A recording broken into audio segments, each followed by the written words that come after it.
Welcome to this explainer. Today we're diving deep into the modern work environment. We're going to break down a concept that is quietly dictating the success, or honestly, the failure of careers absolutely everywhere right now. It is all about how we spend our time and where our attention actually goes. So, you worked, 8 hours today? Now try this. Without looking at your calendar, what did you actually finish? Go ahead, think about it. I'll wait. If you're sitting there struggling to come up with a real, tangible answer, hey, you're not alone. And you're definitely not lazy either. There is something else going on here, and it's happening to almost everyone in the professional world right now. It's just quietly wrecking careers without anyone even noticing. Here is the uncomfortable truth, though. Most of the hours you call work aren't actually work at all. They're just motion. It feels productive, right? Because you're busy every single second of the day. You're typing, you're clicking, you're responding. But busy and valuable are absolutely not the same thing. And confusing those two, well, that's quietly costing you your career trajectory, your income potential, and honestly, years of your life. All right, let's get into Section 1, the illusion of productivity, or the trap of the modern workday. Think about it. You open your laptop at 9 a.m. Boom. You're immediately hit with 43 unread emails and 3 blinking Slack channels. Then come the meeting invites for things that, let's be real, could have easily been a 2-line text. And of course, the constant pings from coworkers asking those infamous quick questions that completely derail your focus. By 5 p.m., you are completely drained, but you haven't actually built, solved, or created anything. You just reacted all day long to other people's priorities. The big thing you need to realize here is that this isn't a personal failing. You are fighting a modern work environment that is specifically engineered to pull your attention in 100 directions at once. Moving on to Section 2, Deep versus Shallow Work, the Paradigm Shift.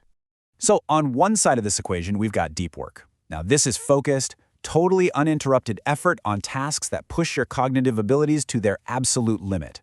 It's the stuff that produces something incredibly difficult to replicate, like a complex business strategy or a really robust, intricate piece of code. On the flip side, we have shallow work. These are the non-demanding, logistical tasks you perform while distracted. Replying to casual messages or sitting in on routine status updates.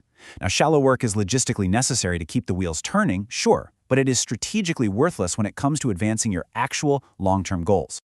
Okay, so the crucial point is figuring out which one you're actually doing all day. Use this little test to instantly categorize your own daily tasks. Be totally honest with yourself and ask, how long would it take to train a smart recent graduate to do this specific task I'm doing right now? If the answer is, a few weeks, you're doing shallow work. Someone else could do it almost exactly as well as you can.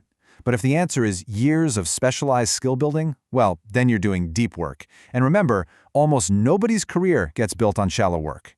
Section 3, the ultimate competitive advantage. Why focus is rare. Think about the sheer economic reality of the world we live in right now. In an economy absolutely saturated with instant messaging and constant, non-stop notifications, almost everyone's attention has been deeply fragmented.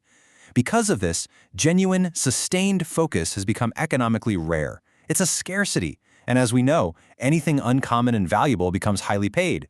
The people pulling ahead right now aren't necessarily smarter than you. They've just fiercely protected their ability to think deeply, while everyone else got trained by their devices to lose that exact ability. Let's look at Section 4, the deep work system. A pragmatic guy.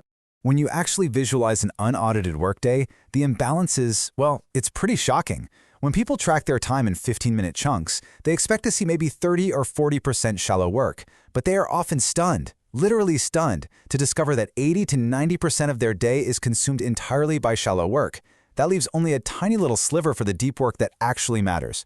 You simply can't fix what you haven't measured, and seeing the reality of those lost hours is the absolute necessary first step. So how do we fix this? Here is the practical methodology and the chronological flow you need to follow to take those hours back. Step 1.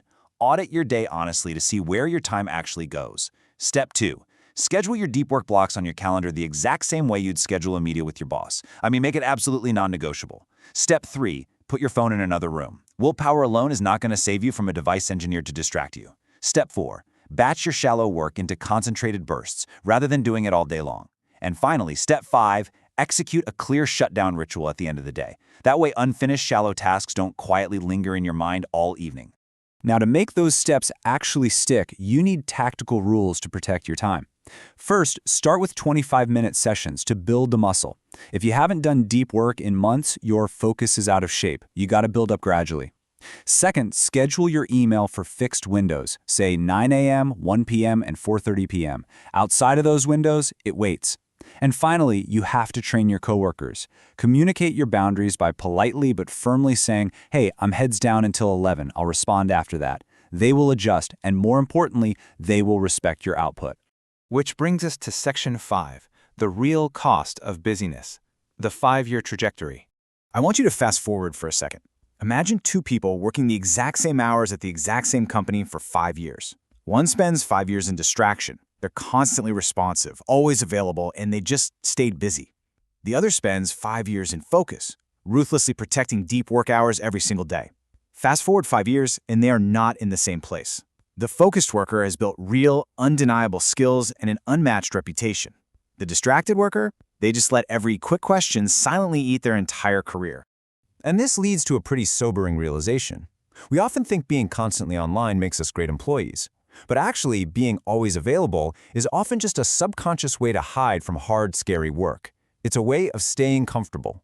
Let's be real, it is way easier to fire off a quick, meaningless reply than to sit down and create something that requires real thought, something that could be judged, or something that could fail. It totally reframes what workplace dedication actually looks like. The most successful people you know aren't the fastest responders. Elite success belongs to the ones brave enough to be unreachable for a few hours a day, just so they can actually build something that matters. So I'm going to leave you with a direct, high-stakes challenge to test this system out for yourself. Tomorrow, can you block 90 minutes with 0 exceptions? Put your phone in another room, no email, no Slack. Pick the hardest, most valuable thing on your plate. Just try it once. You will be absolutely shocked by how much you get done in 90 focused minutes, often way more than an entire distracted day. Take back your focus and take back your career. Thank you so much for joining me for this explainer. I really hope this changes how you look at your calendar forever.